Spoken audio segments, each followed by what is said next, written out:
Good afternoon, everyone, on this first of, hope, many webinars to discuss the emerging healthcare crisis and problem with the COVID-19 pandemic for our patients with multiple sclerosis. We've had about 200 requests for the webinar, so incredibly good coverage. So I'd just like to invite my four panelists. Ray Dorsey, you want to wave your hand, Ray? So Ray is the head of, she's a neuroscience pharmacist from Imperial. As a lot of questions have come up around DMT prescribing, she'll answer those. George Pepper. Hi. George is the founder and chief exec of Shift.ms, social network for people with the disease. Next is Phil Anderson. Phil is, where's Phil? So Phil is head of policy at the MS Society, and there's lots of questions in relation to policy on this webinar today. And finally, David Martin, who's the chief exec of the MS Trust. And David's going to be dealing with a lot of important questions and issues around staffing during this crisis. So rather than waste time, I'm going to just hit off into the questions. You should have a, at the bottom of your screens, there'll be a little question and answer button. If you can click on that, and we'll put questions through. We have got some questions that have come through from people dialing in today, but we would like to do some live questions. So please don't hesitate to ask us questions. If we think it's appropriate for this session, we will answer them. If they're not appropriate for this session, we'll get back to you and let you know why. And hopefully we can do more of these webinars to address your questions. So I'm going to go first to Ray. Ray, the most important question here is a number of patients have been trapped outside the country, away from home and overseas. One of the MS nurses wants to know, how are we going to get our DMT supplies to these patients? Any solutions to this problem? Yeah, this has been a problem we've encountered in our service in the last week. The approach we've taken at our trust for all of our patients, regardless of whether they're overseas or not, is that we're actually couriering the supplies of their oral drugs from our trust. And we're doing that to the home address that we have registered with them, but we are phoning them all to confirm that address, and then we're asking them for a relative to arrange onward passage of drugs if they are overseas. So I think the trust has a responsibility to get the supply of drugs to the patient in this country, but I think the responsibility to get them onward post to foreign countries is a bit harder. In some instances, we have offered to send letters to patients to countries that they're in to support them getting a prescription more locally, if that's possible. So those are the two things we've tried to do to help that situation. Sure. George, this reminds me of your trip around the world when the pharmaceutical company came to your help. We managed to get George, I think George managed to get himself infused with a certain therapy all over the world. Is that correct, George? Yeah, so I was away for 6 months, and I was on a monthly infusion, and I managed to approach the company and ask if they could help out, and they very kindly supported me to receive it every 2 months. So although I was away for 6 months, I had it twice, both in Australia and in Brazil. So it is possible, but a lot of phone calls and a lot of favours were required. So I'm also going to just say, I'm sure that if people reached out to some of the companies, they may be able to help in those regional countries if we just can't, because I'm aware that flights and couriers to these countries would be disrupted because of travel bans. So we may have to resort to asking the representatives of the companies to try and help us out, at least with a short-term supply. And I'm sure they would be willing to do that in this crisis. So Phil, can I go to you next, Phil? Another question from one of the MS clinical nurse specialists. I've had so many patients calling and emailing asking whether they should still be going to work and whether they should be self-isolating for 12 weeks. They've been looking at the MS Society web pages for updates and giving them information based on this. Can you just give them in a nutshell what advice they should be telling their patients? Yeah, very happy to, and thanks, Gavin. I'll try and keep this as brief as possible, but I do want to explain it as clearly as I can. So the core process here is NHS England have issued guidance that most people have seen around broad categories of people that should self-isolate for 12 weeks. They've then asked a number of professional bodies to produce more detailed guidance about specific conditions, and the ABN have produced guidance for most major neurological conditions, including MS. What that says is people with significant breathing and swallowing difficulties or within 3 months of alemtuzumab or cladribine courses, or within a year of HSCT, should be self-isolating. Important nuance there is you only have to self-isolate with alemtuzumab and cladribine up to the point of 3 months after the course. So if you had it 8 weeks ago, you would only need to self-isolate for 4 further weeks.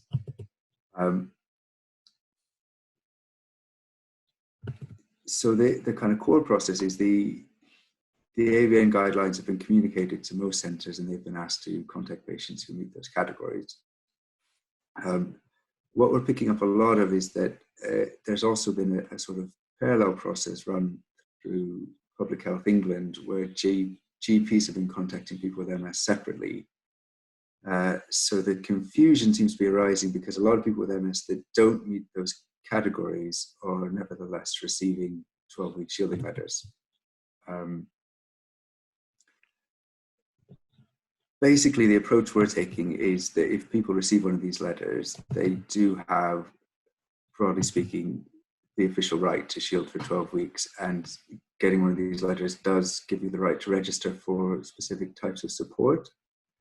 But what we've said to people with MS is that MS centres will still be following up to say that you're in this extremely vulnerable category. That means you should shield for 12 weeks, and then you absolutely must follow the guidelines. The last thing to say, I think, is this is a rapidly evolving situation, and it is an epidemiological judgment as well as a clinical one to some extent. And I know the ABN are considering whether some further at-risk patients should probably be self-isolating as well. So most obviously people with significant comorbidities, some people who are over 70 or have quite a high on the clinical frailty scale, and then maybe a wider group of people on DMTs. Where I'm hoping that some guidance on that will come out next week. But I think the sort of holding pattern that we'd recommend is any patients who have received a letter, support that, but make sure you get to the patients who are in that extremely vulnerable category defined by the ABN to absolutely reinforce that they should be shielding for 12 weeks. So Phil, I don't know if you've been aware, but you've been using self-isolation and shielding. You've been switching between those terms a little bit. Can you just, is it shielding? Sorry. Yeah, shielding? so the self-isolation means staying in your home completely and not going out for any reason, which is distinct from the sort of guidance to everyone to stay at home as much as possible. If you have symptoms, you should self-isolate for 7 or 14 days, depending on who else is in your household. If you don't have symptoms but you're extremely vulnerable, you should self-isolate for 12 weeks, which is what's called shielding. So sorry not to be clear there, but basically shielding is extended self-isolation, and self-isolation itself is the sort of behavior pattern they're looking for. So the shielding is not going out at all, because I think the confusion is the self-isolation the government has said on its website, people can go out once a day for exercise. That's out, with shielding. Is that correct? No, so the government said everybody should be staying at home as much as possible. You can go out once a day for exercise, and you can go to the shop for food or medicine. Self-isolation is an enhanced version of that, where you really try and avoid going out at all if at all possible. Okay, so that now makes sense. While we're still on, this is going to keep coming up, the other high-risk groups in terms of the frailty and people over the age of 70, is that because of the potential for them to get severe disease, or any other reasons driving that particular decision? Yeah, effectively, the risk is higher and the ability of the NHS to help people is lower. And so that over time, as I understand, drives you towards a more conservative approach. So that's what I mean by the epidemiology, to some extent, crossed with the sort of clinical assessment of MS. Okay. So just coming back to George. George, have you got a letter at all from anybody, GP or the NHS? I did receive a letter. What did it actually say to you? Oh, I don't have it in front of me, but it is essentially said to avoid, it was just to encourage self-isolation for, it mentioned 12 weeks. Okay. And I don't know what the driver for that was. It didn't specify, but I assume it is because of the treatment I've had most recently. And But I don't know. I assume according to the to the ABN guidelines, you're not in that high risk category. Is that correct? No, that's my understanding. Yeah. Have you actually had to contact your MS nurse or your local team about that? No, I haven't. No, I kind of read the guidance. I've been following various information sources, and because I had my most recent treatment over 4 years ago, I'm not in the high risk category. Is there any confusion on the Shift.ms chat rooms about this? Or? Yeah, there's great confusion, and I would say that all around, essentially, people living with MS, but particularly those who are on disease-modifying treatments, about what they should do. Should they continue on treatment? Should they start treatment at all? Are the kind of subject areas which are of most concern. And I think adding to that, the situation is evolving rapidly, and the advice around it is changing, and is sometimes in contradiction with each other. So there is confusion right now, and we're trying to signpost people as best we can. But the guidance they're receiving from healthcare professionals that they're reading online can often be very different. There's a lot of uncertainty. Okay. David, can I ask you, have you had any of the MS clinical nurse specialists come to MS Trust for some more clarity on this? Yeah, well, and particularly when you were asking about sort of whether people with MS are working, I've heard of two different situations. So I know a couple of MS nurses with MS themselves. One is working, one has chosen to self-isolate. So we're advising them to speak to their line manager straight away. So you've got a bit of a dilemma there. We're getting a lot of people who are feeling very confused, so we're directing them towards our question and answer area to try and give as clearer an answer as possible. But the challenge is there's some conflicting information that's out there, not just on social media. And I think what we're trying to do is steer people towards the ABN advice as much as possible, which we think is very good, very clear and very concise. And it's been updated this morning. So I think it's probably worth anybody who's watching now having a look at the ABN advice as soon as they can do. So if we are going to give out some direction to everybody here, is to at least follow the ABN as the portal for us to follow. Yeah, and I know both us at the MS Trust and the MS Society are sort of capturing that advice on the ABN and presenting it as part of our wider information as soon as possible. Yeah. So, and I think the message going out to the healthcare professionals online is that there'll also be individual cases where something may need to be personalized. So I personally don't think there's a blanket rule we can apply to everybody. Unfortunately, I wish we could apply to everybody, but it's not as easy as that. Just to mention, Gavin, the system does allow for leeway for people to take that decision for individual patients. Gavin, there's a couple of live questions that relate to this topic. Yes. That if you were talking about fingolimod or whether all patients on DMTs should get the letter. So what you want to give a go on the fingolimod one, Ray? Well, following the ABN guidance, as we've just said, fingolimod, being on fingolimod itself does not put you at great. It does put you at greater risk of viral infection, but doesn't require you to self-isolate. Is my understanding. And so the lower lymphocyte count is not necessarily relevant in this scenario. And the second question from Bindu about should all patients on all DMTs be given this letter? Well, again, following that guidance, the platform therapies in Tecfidera are not considered to put people at extra risk. So no, they wouldn't need any extra precautions. Is my interpretation. Yeah, I mean, to be honest with you, to be frank, we're in an evidence-free zone, and hopefully the MS Society and the MS Register study with the global initiative, particularly as the cases emerge from Italy, for example, will give us definitive answers. Are people with MS on disease-modifying treatment at increased risk, and are they increased risk of more severe disease? Because we don't know. I mean, we're guessing they may be, but we don't necessarily know. And I think this is a space that will evolve, and as evidence becomes available, we'll get a better guidance. David, I want to go back to you. There's a question here from one of the MS nurses raised, is that, and this happened to us, is the redeployment issue. Our nurses and myself included, I'm being redeployed next week onto the general wards to do general medicine and neurology, and I'm going to have to, it's a diktat, and I don't mind, but I'm just saying I'm not going to have time for MS. I'm going to be doing other things. And so is there something the MS Trust can do to try and at least carve out some protection for the MS nurses so they can continue to manage people with the disease? We've been hearing over the last week, 10 days, we've had loads of MS nurses who have been in touch, literally dozens of them been in touch with us. They are concerned about this redeployment. Now, the challenge is we've all got to support the NHS as we do each and every day. And with this coronavirus situation at the moment, it's so critical. And we guess that has got to be the priority. So we're monitoring it, we're watching what's going on at the moment. But what I'd like to do, I'm hearing, it'd be good to hear from some of the others, but I wonder whether this is the moment where ourselves, the MS Society, and hopefully Shift as well, can perhaps come together and come up with some sort of strong statement next week, because I think the big challenge for us all, both for those people taking part in this panel, but those people watching as well, is we need to make sure that people with multiple sclerosis are not forgotten over the next weeks and months.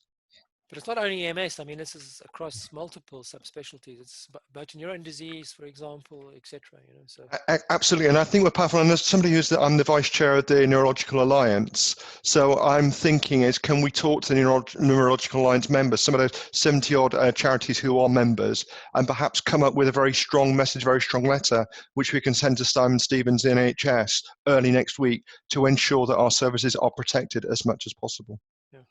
So just to say that I've tried to take some of the steam off our nurses. We tend to get the same questions asked by the same patient, different patients continuously, be it by email or text.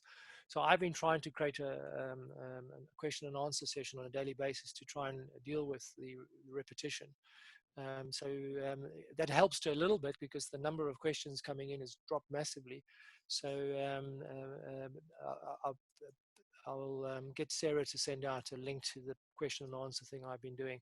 They're much more specific than the general ones, because I actually found that a lot of people with the disease find it quite hard to apply the generic advice to themselves, because some of their situations are quite specific. So sometimes having a specific answer for an individual question is helpful. Okay. Ray, there's one year. Can I go to you next, Ray?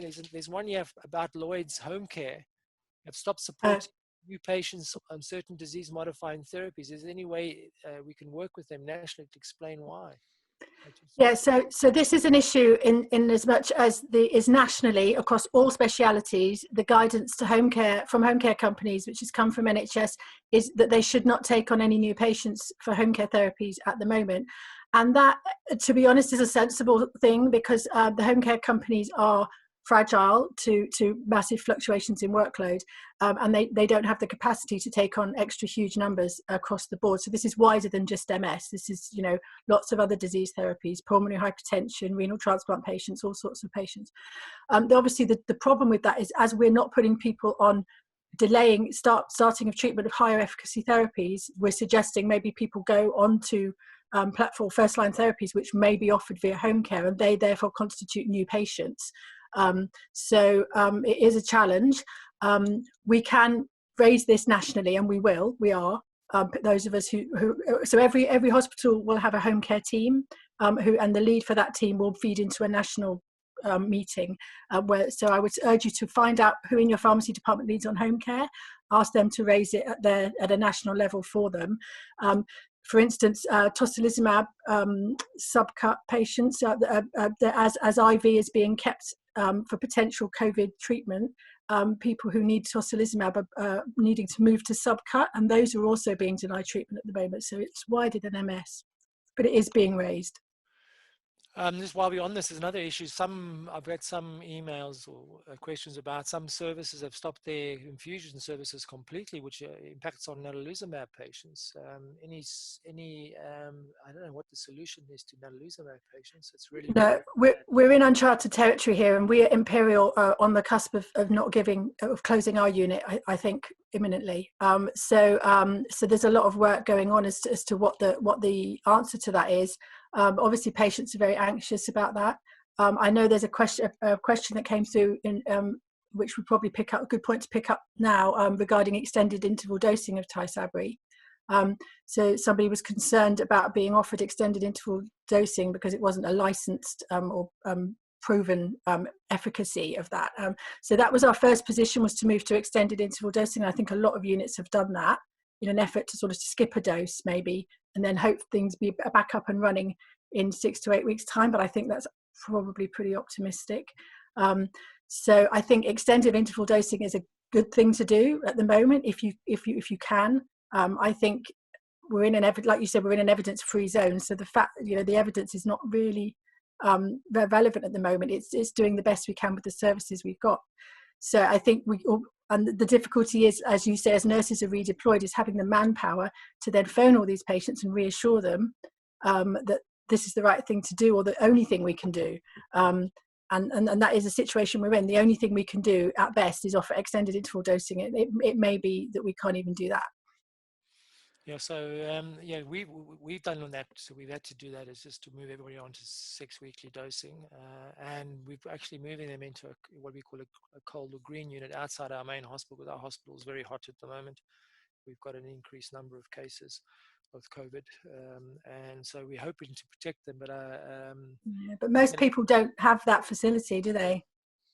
So the question, though, is if this epidemic, and this is a real worry, this epidemic runs for 6, 8 more, and people are coming off natalizumab, we're going to worry about rebound. So we're going to have to come up with some solution to try and cover these patients after a 6 to 8 week period. Yeah, and I think again it's time, Gavin, to join forces think outside of MS and join forces with your other specialist colleagues. So I'm working with my chemotherapy oncology colleagues and my specialist medicine, dermatology, gastro and rheumatology colleagues, who all have patients who need to be infused, working out, prioritizing who they are, and maybe if you corral less patients into one area, you might be able to keep one infusion center running. Okay, we'll this is something that may need to be coordinated. I don't know if the MS Society or the MS Trust want to get together and try and try and put together some kind of solution. But at least we can coordinate this, because it's going to be very difficult for the MS centers to coordinate this. We're all going to be redeployed. So I'm looking at Phil there, and I'm looking at David. We are aware of some centres that are able to set up a green zone, as you describe it, which is relatively isolated for infusions like Tysabri, but we want to be realistic about how frequently that's going to be possible. I think working across condition is going to be part of the solution, and certainly from what I've heard, people with MS are willing to travel further where possible. Obviously, that's no joke at a time like this, but it's a choice between not having an infusion and finding a way to travel several hours. I think most people would take the second choice. So it's definitely something we're looking at, but it is going to require, inevitably, looking beyond MS, I think. We have heard from a number of people in our community about their natalizumab infusions being cancelled, and there being just an anxiety around what the maximum length of time should be on interval dosing.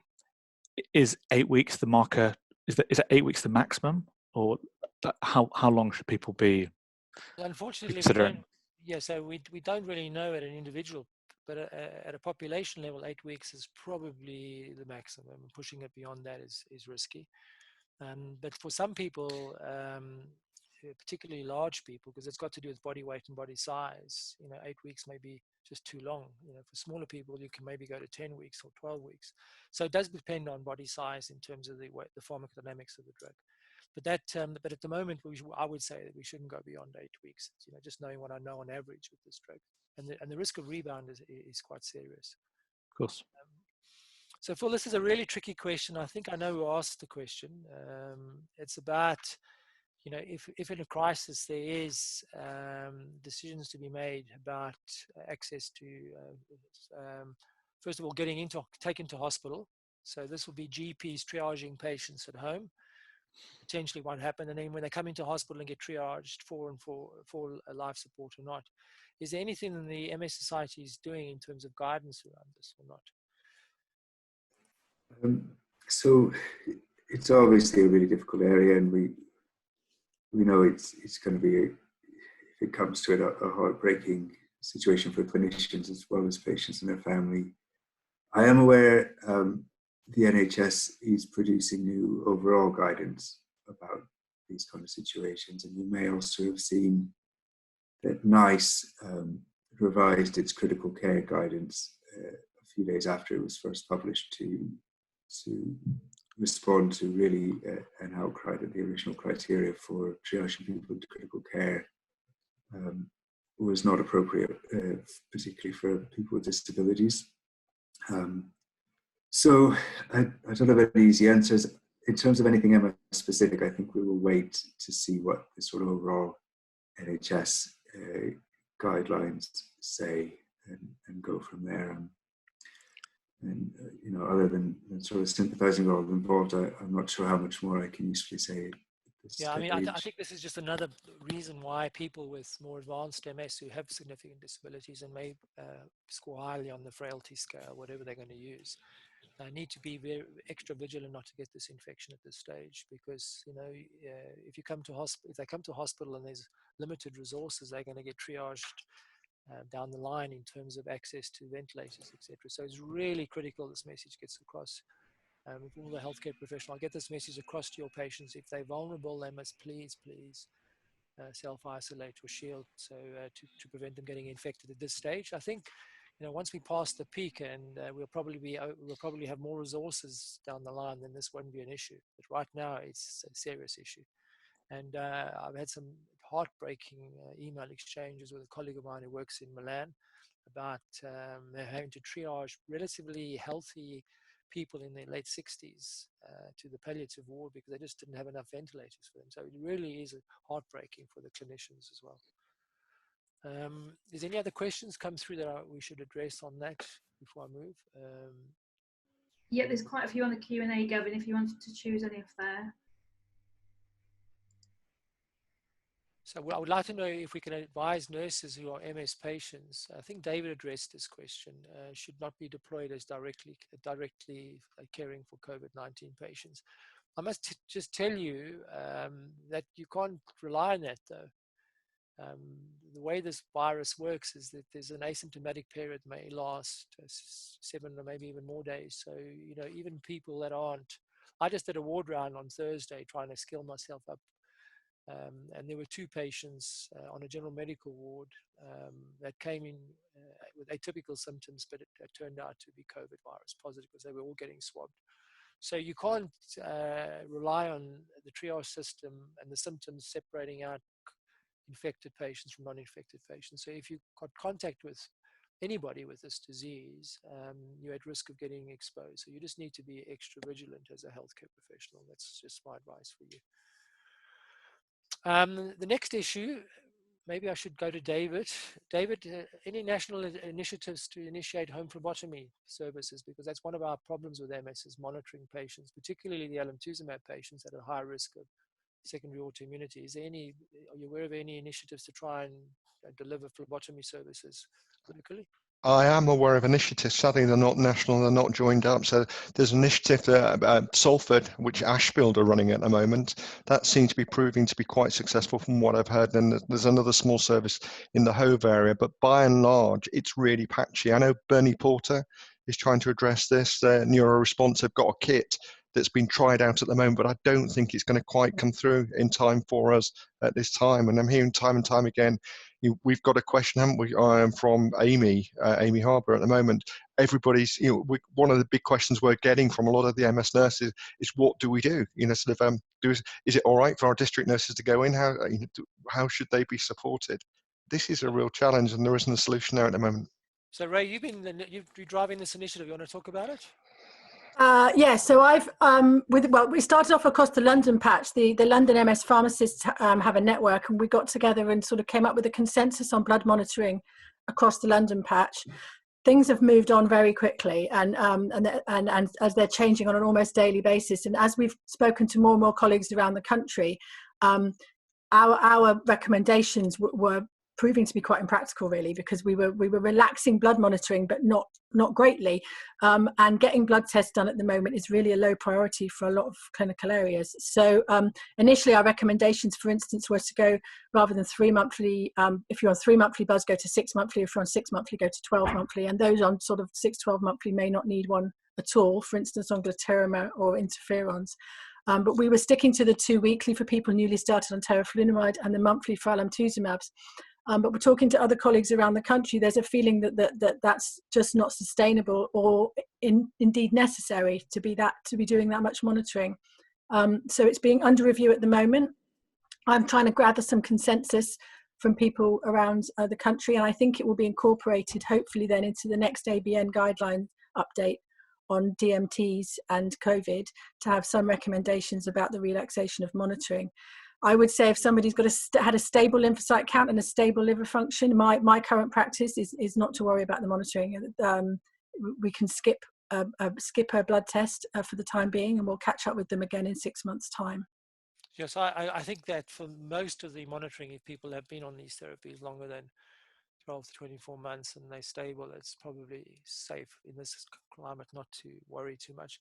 The exception has to be alemtuzumab, though, with a secondary autoimmunity, because those things come on quite rapidly and they can be life-threatening. So, I think there's no way, in my personal opinion, there's no way to, skip or change the alemtuzumab monitoring. But so, Gavin, are you saying that you, in your opinion, it should stay at monthly? Yeah, I mean, I've had too many I've had 2 ITP patients that have normal counts, and within them before the next test they're in trouble. That's So the problem, isn't it? Because we've had the ITP and we've had the Goodpasture syndrome, where they've had normal renal function, and 2 weeks later they've been in hospital. So normal monitoring wouldn't have caught those patients anyway. And I'm just wondering if there's more of an argument for good patient education around recognizing signs and symptoms, rather than having to organise mass blood monitoring at a time like this. So, George, do you think it's appropriate to shift the responsibility to people with MS in the situation? I think where we can. Yeah, I don't know how immediate that's going to be, though. That's the problem. But yeah, I think there can be communication. I think we want to avoid patients going into hospitals for monitoring and to GPs where possible for monitoring. So if there's a way to put the emphasis back on the patient to monitor, I think that would be sensible. But perhaps that's only kind of after the critical time, which, as you say, is perhaps that 12, 24 months after treatment. So do you think it's possible to skill up the MS community in terms of the patient population in such a short period of time to take responsibility for these types of issues? I think that's the challenge. I think for people who are starting new treatments in the future, I think that part of the kind of the onboarding of going on the treatment could be to be able to self-manage or self-monitor from home. But to be able to do that rapidly now, I think will take some work. And it's those who are less diligent you have concerns about. But it's something which we can certainly try. Because the worst patients in are the doctors who have MS. They're the worst in terms of looking after their monitoring. I don't know if that's because they, for whatever reason, but in my center, my patients, the ones that are the most poorly adherent are the doctors. It's unbelievable, but that's just wow. So, Phil, there's a question here from a GP who came in who I think may have MS, because they want to know what's the GP's role at this time in the management of MS. Has there been any communication down to the general practitioner to change their role? As far as we're aware, like the main that the NHS is looking for GPs to do over and above what they normally are is serve as a kind of backstop to identify vulnerable patients. Their ability to do this is, certainly it exists, but it probably isn't comprehensive. But we do see GPs as a really important way to get through to people who may be struggling, but don't meet, for example, the ABN extremely vulnerable criteria, are still struggling for other reasons. It's worth saying that role is far from unique to MS. A lot of other conditions are looking at GPs for something similar. So what we're doing is working with quite a few other charities representing other conditions to try and put together a sort of more detailed directive to GPs around identifying vulnerable patients within their caseload. But we do want to try and be realistic about how much more people can take on at a time like this. Yeah, so I was criticised because I actually thought the GPs could help with some of the pharmacovigilance, but I got a scathing tweet on Twitter and then an email saying that the GPs are just flat out, and a lot of them actually have been redeployed to handle NHS 111 in the crisis. So they don't have. I don't think our general practitioners have any spare bandwidth to take on chronic disease monitoring, because it won't only be MS. It'll be inflammatory bowel disease, RA, and everything that have come from the specialist units. I think we're going to have to think of a solution outside of, it's something completely outside of the general practitioners here. I'm going to go to George again. George, one of the things that's happened is during the crisis we've shifted to telemedicine. Have you been? I don't know if you've had a follow up yet using telemedicine. Have you had any experience? I haven't personally, but I think it's perhaps one of the benefits, not the benefits, one of the positive outcomes from this whole horrible situation is us all being able to use technology better. And I think telemedicine is absolutely one example of that. And again, if we can avoid patients going to see their GP, avoid them going into hospital by speaking over the phone or via video link, then that has to be a good thing. It has to be a good thing to avoid unnecessary travel. So yes, I fully support that. Also, just to pick up on Phil's last point, we've had a couple of people talk about their frustrations at their repeat prescriptions being given 1 month at a time. And so where possible is a kind of pragmatic step. If prescriptions can be given at repeat prescriptions be given at 3-month levels, that would be very helpful all around. But yeah, telemedicine, that's something we fully support, and that's, if people aren't doing that actively, then I think they really should be. So one of the things, I did my first telemedicine clinic last week and another one this week. The question is that people aren't quite prepared for them, and I was wondering if we could skill people up in terms of just a simple pro forma for them to prepare for the telemedicine thing. So they don't have to go and look for information. It's all there and ready for them. So I'm wondering if we could put out something to the patient community. With your telemedicine follow-ups, this is what we want you to do, and have the information there and then to speed up the process and make it much more. I think this is an opportunity to get the patients as partners. This is what we want them to do, so they prepare for the telemedicine follow-ups. It'll make it a lot easier, because a lot of the stuff is I found was waiting and repeating myself on the telephone. It probably happens in clinic too, but you're just not aware of it because that's the system you're used to. As with telemedicine, because we're having to do extra.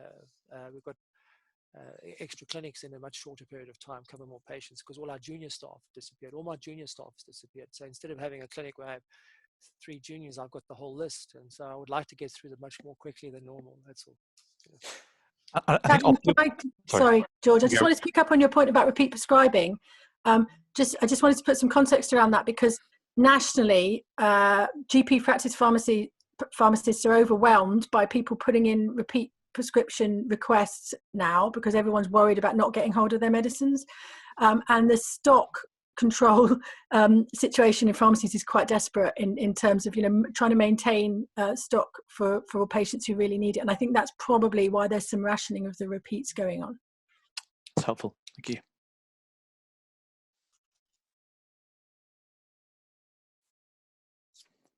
Georgie, we broke into you there. You were going to say something. I don't know if you were going to say something.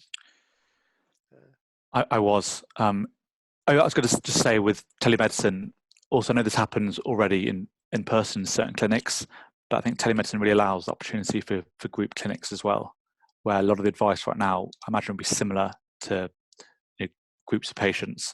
And could that be a better use of resources in certain circumstances?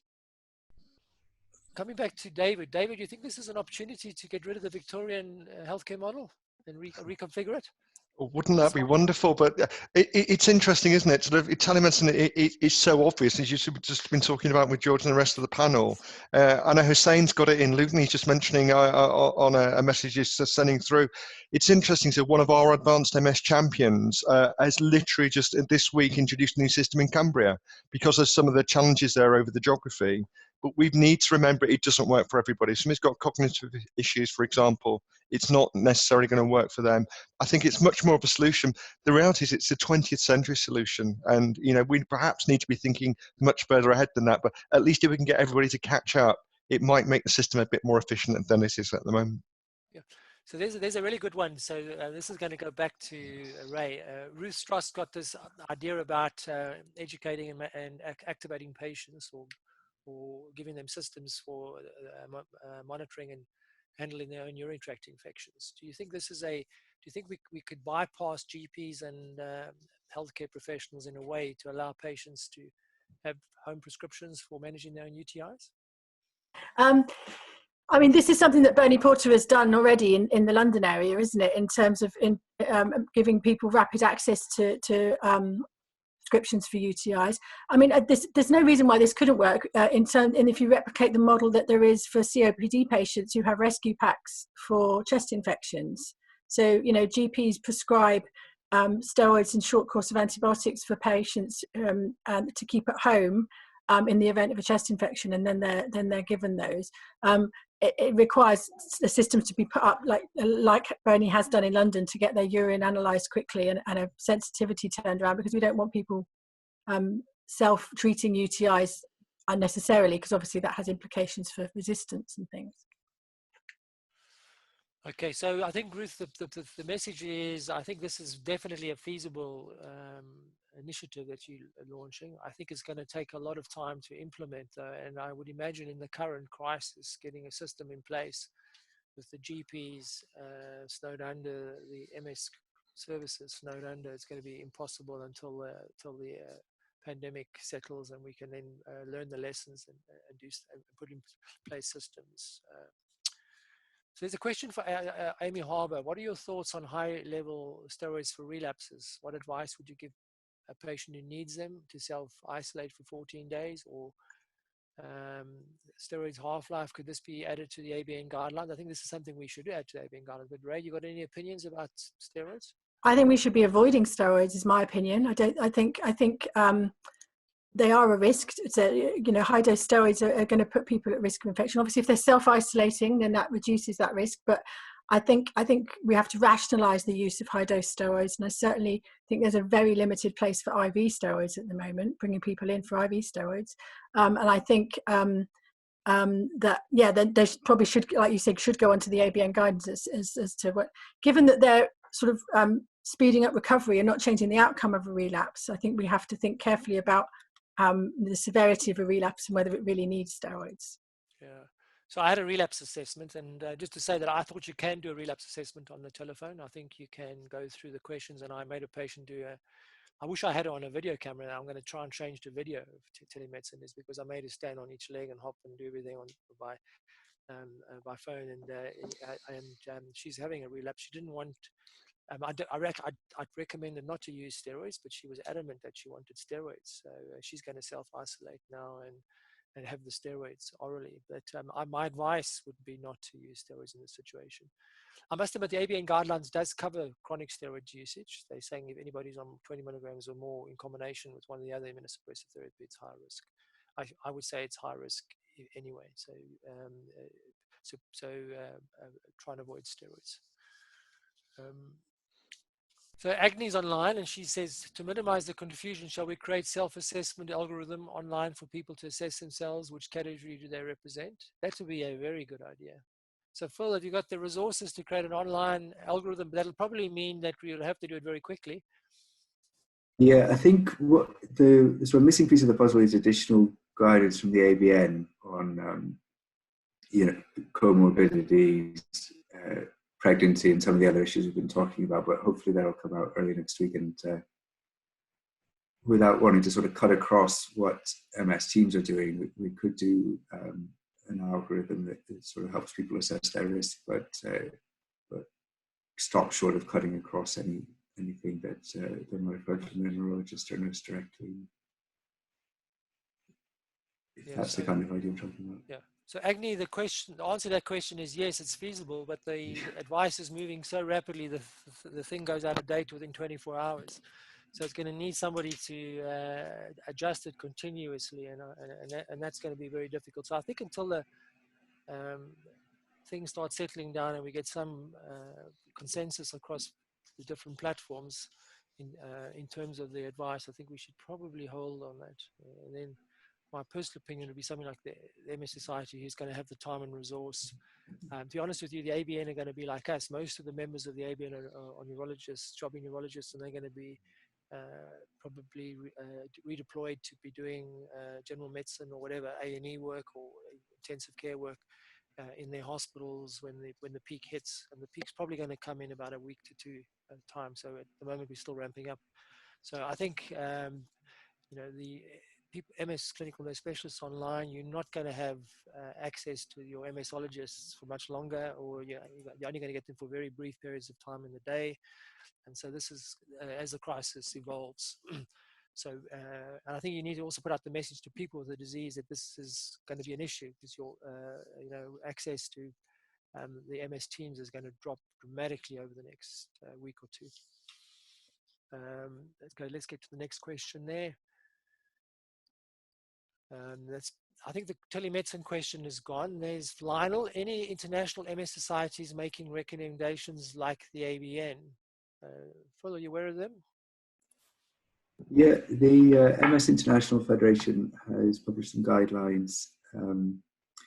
The first of its kind was the Italian body. I can't quite remember the name. And the National MS Society has published of its own guidance, which isn't a professional body, but I understand they produced it in consultation with clinicians. So those are the ones I'm aware of. There is very broad consensus on in terms of what to do. There's a few differences of opinion around infusions and how safe they are, and a couple of other points like how conservative to be around fingolimod. But broadly speaking, everyone sort of agrees on the main steps to take, which are self-isolate. We're told to generally try and stay safe and follow public health advice. Don't proactively stop a DMT if you don't need to, and then some of the nuances we've talked about. The other organisation has come up with a set of guidelines with the Australian neurologists, which I think are very pragmatic as well. And they've just put out a beautiful letter today, which I thought was very, very good. The Australian MS Society, MS Australia, to people with the disease, which was also quite a detailed. I should probably put that online, but it's probably on their website. That makes a lot of sense if you have MS and you want to get a pragmatic approach, and all the MS experts in Australia have signed up to them sending out that letter, which is also worth reading to get another perspective on it. Well, while you're online here still, there's the question that came through yesterday. I have a patient who's pregnant in second trimester, lives with her mother who's a nurse. Should she isolate from her mother? Last infusion of alemtuzumab in 2018, so seems like she's not at high risk from a disease-modifying treatment, but it's just because she's pregnant. Yeah, so I know pregnant women is one of the categories that the ABN are looking at for potential additional risks. This also speaks to a complication that patients can be in more than one category. So alemtuzumab 2 years is one thing, but if it was 6 months ago and you were pregnant, then the two combined sort of sum up to higher risk. So these are the kind of issues that I understand the ABN are trying to work through at the moment. But as you say, the capacity to do so is rapidly disappearing, but they also know that the more they can put out proactively, the more the better it is for the patient. I just want to say that there's a lot of controversy about the pregnancy being higher risk because the government put it out on the list and the obstetrics and gynecologists didn't have a chance to comment on that advice. And when they look at the evidence that came out of China, pregnancy doesn't seem to be a high risk category. In other words, women who are pregnant seem to do okay when they got COVID. So there is a lot of controversy about that pregnancy guideline. What I'm trying to say is that it's not necessarily going to be a high risk. I just say I think the government acknowledged that point to some extent because their extremely vulnerable group was pregnant women with heart disease as opposed to all pregnant women. So it's certainly not a kind of blanket recommendation, but it may be that if you're pregnant and you have one other risk factor and you have MS or something like that, it is worth considering self-isolation. Okay, so now I'm going to go back to something specific because I think we should deal with some specific question here. Ray, can I come back to you? Somebody who's been started on oral cladribine, they've just had their first cycle, their first week, and they're due for their second cycle. Should they delay it or should they take it?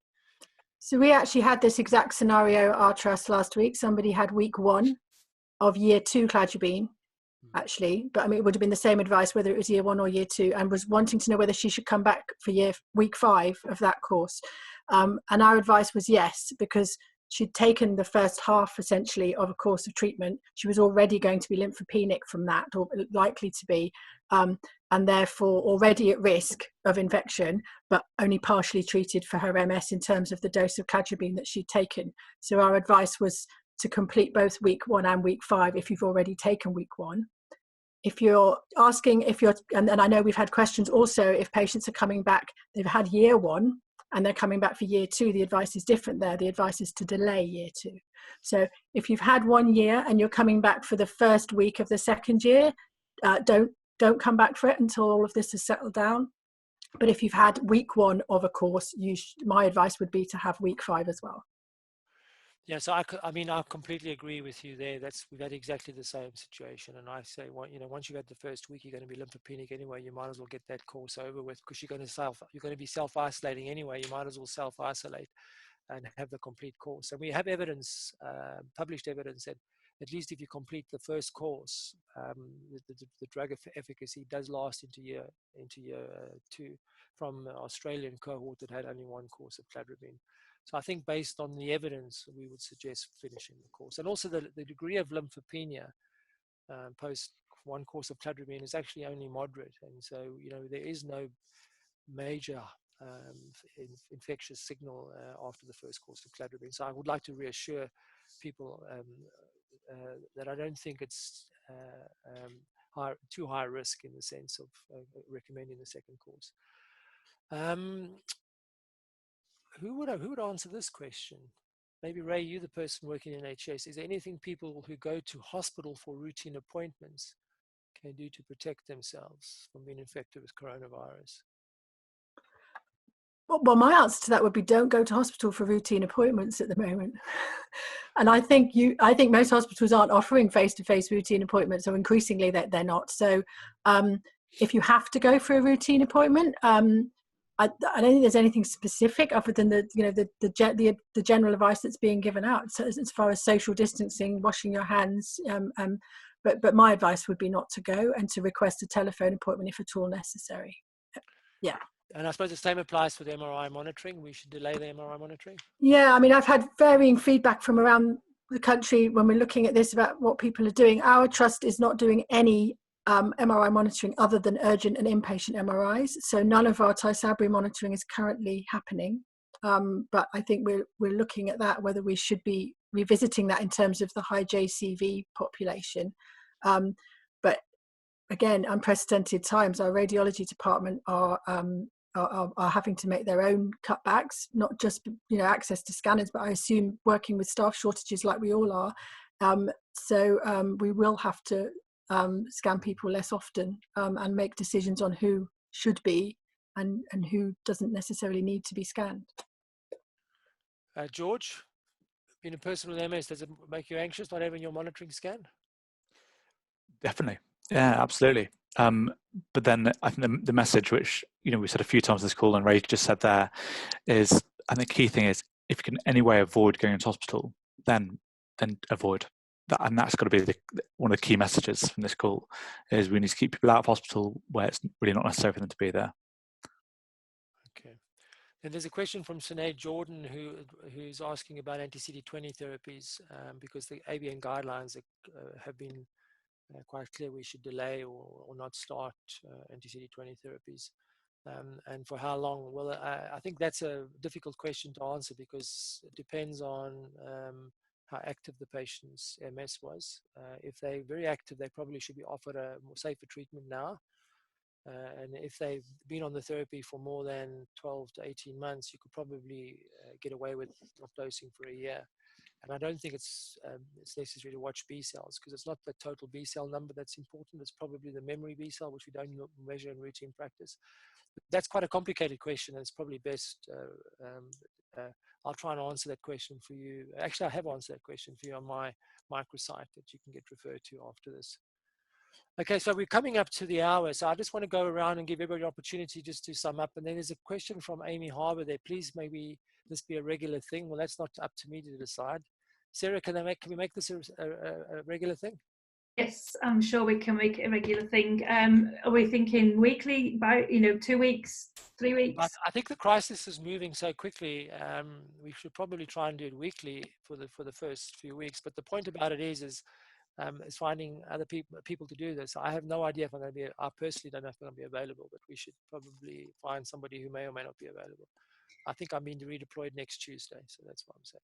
Yeah, no, that's fine. We can have a look at options. We have got a few people saying weekly. There's messages coming through on the other chat as well. I think you'll be able to find enough people who are having to work from home who could probably run it weekly for you. Okay, so we should have some. Okay, so I think we've got. What I'll do is go around and give each panelist just a chance to sum up or make a comment. Phil, can we start with you? Well, I just wanted to thank everybody for the questions and answers. I've actually found it enormously useful myself, and I really hope we can continue to maybe give a slightly somber note. I do think beyond clinical care, people with MS are really struggling financially, and we're hearing more and more about people unable to get to supermarkets and so forth. And I know it's not really on the people on this call to sort that out, but there are a lot of vulnerable people out there, and if there is anything you can do to sort of think about people who might be struggling for reasons beyond the very serious clinical points that we've talked about, I know it would mean the world to some very concerned people right now. Thank you, David. Yeah, I would say a lot of people were hearing, both a record number of people who have rung us up this week, people going onto our Facebook forums. A lot of people are frightened. A lot of people are really confused. So I think it's down to all of us, both as panelists, but also people who are watching and listening at the moment, to make sure we try and spell out things in words of one syllable. So we can just try and, we can't wave a magic wand, but if we can just try and reassure people with clear and consistent communication, that's the best thing we can do. Ray? Sorry. Yeah, I think my message would be that we need to really think about the fact that our frontline MS services staff are going to be redeployed, and we need to think about what other members of staff within our organisation might be best placed to try and support the MS patients if their MS nurse is not on the end of the phone, and trying, like Gavin said, to make some sort of Q&A or easily accessible information for them, or to think about alternative members of staff. And I've been, you'll be surprised what you ask for, what you get if you ask for it. I've been had a physician's associate redeployed to my team this week to help talk to patients, and that's been hugely useful. So try and be a bit clever with your thinking about who you can ask, because I think our priority should be to reassure patients and call them and reassure them about their treatment and make sure that they're not forgotten about. George? It's just that right now it's an incredibly anxious and isolating time for so many, and that very much includes the MS community. And although those two challenges I mentioned there are familiar with many people who live with MS, we shouldn't forget this is not just about providing information. This is also about providing them with kind of the peer support that they need to be able to feel like they're part of a community. They're not just living alone and no one cares about them, but they're part of something bigger, and that's really important.